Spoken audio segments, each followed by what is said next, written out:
understand this properly. Okay, so the case was closed, you said, right? Correct. So they closed the case. They didn't contact me.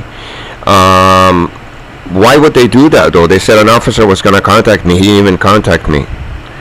Well, normally, sir, what happens is that the bylaw officer sometimes will contact the residents if they feel they require more information. But if, you've given ample information and they understand the situation, then sometimes they just go out and investigate. Okay, so they didn't investigate. They just closed the case. Well, no, there's a note on here by the bylaw officer that they actually rescheduled it for further review. So it was rescheduled for further review on the 5th of July, and then she closed it on the 15th. Okay, but it's strange, don't you think, to close the case without, because it's persistent, it still goes on, and I even recorded it on camera. I have to. Every time I called you guys, there was noise in the background too. Maybe that's why they closed the case. They're afraid. Because that gives proof that there's an entity that has people that have contact in every single industry out there that are playing around with certain citizens. That's why. And they're afraid. So they're doing a lot of illegal things, like closing this case, tapping into my bank account. The story goes on and on. There's no point in mentioning, irrelevant things to this case. But let's open another one. Right now? So for the same location? Yes, please. 2743, though. It's not 39 too. So you see, they even look how sneaky they are. They even listed two addresses. 2739 is the building across from the 2743. I have nothing to do with that one. Just to show you how sneaky these guys are and what they're doing. Now, they have people in every company, and they play around. I mean, they do this illegal entity that's just like a hoodlum mafia. I mean, honestly, you've been working at that place for a while, right? Yes. How could, they just close a case like that out of nowhere? Closing the case, that means all the phone calls that I've made earlier and they've recorded are gone now, right? No, we keep the recorded calls. Sorry? Yes, we keep all the recorded calls, but as I said, it's the bylaw officer that is the one that makes the decision in regards to closing the case.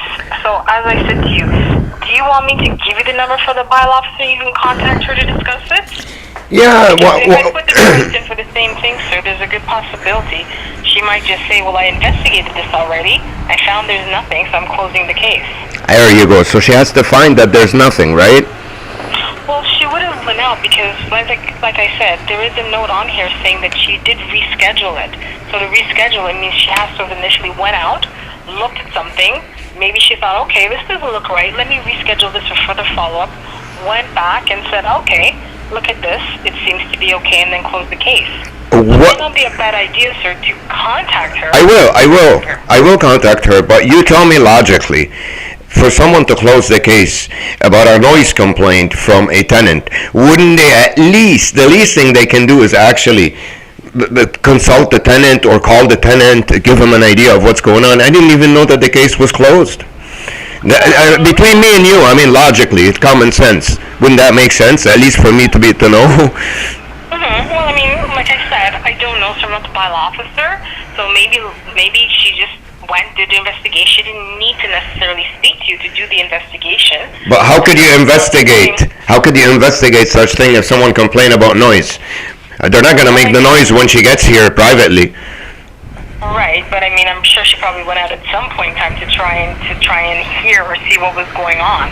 Like I said, sir, I don't know. I know. Bad idea, yeah. I know what you're saying. And then, yeah. I will, but I'm just thinking myself as a, logic, common sense here, that if, a resident complains about noise, let's say in his building, investigation about noise in his building, they have to sit here all day to see if noise comes out and if it's around me, right? It just didn't make any sense to me. It's okay though, it doesn't matter.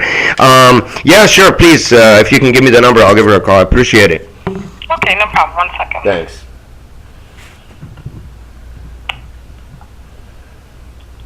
Exactly 1 second.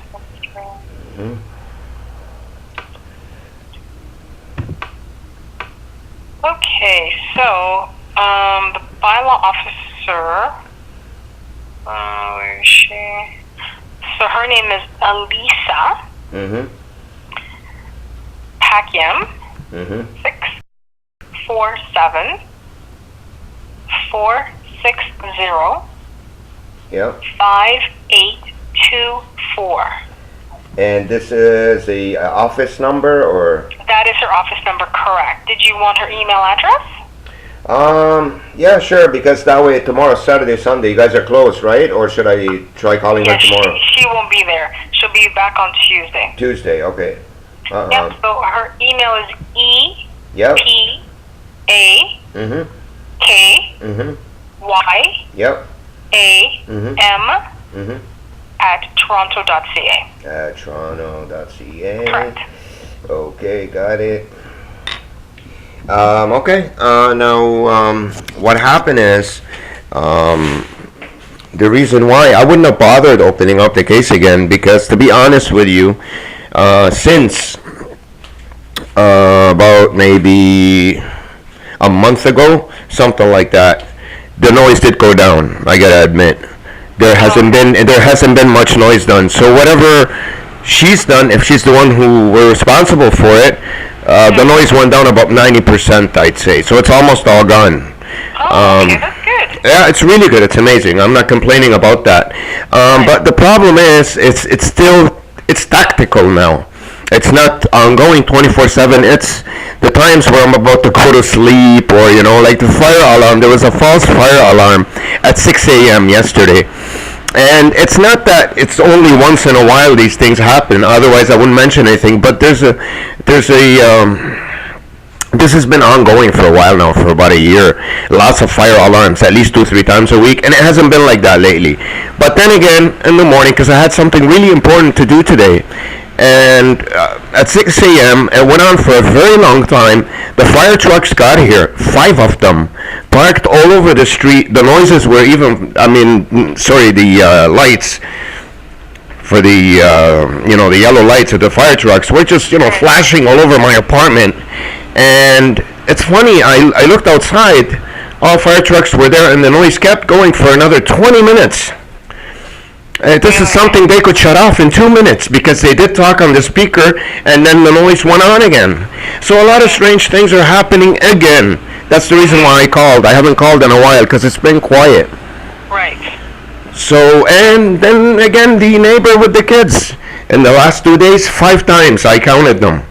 It's not that they're just passing by my door. They stop in front of my door. She talks loud on her cell phone, and her kids start screaming or crying or laughing, and it's ongoing. This is not just once in a while. I'm not that kind of person. Otherwise, I wouldn't say anything.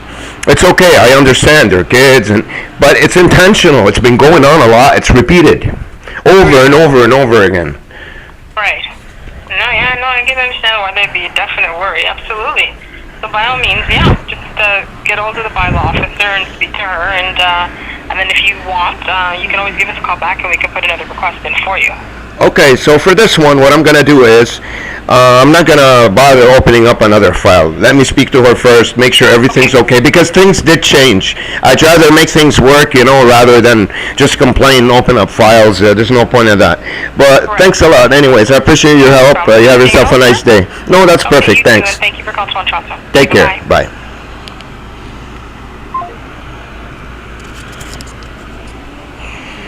Okay, guys, so we just called 311 for what happened yesterday. I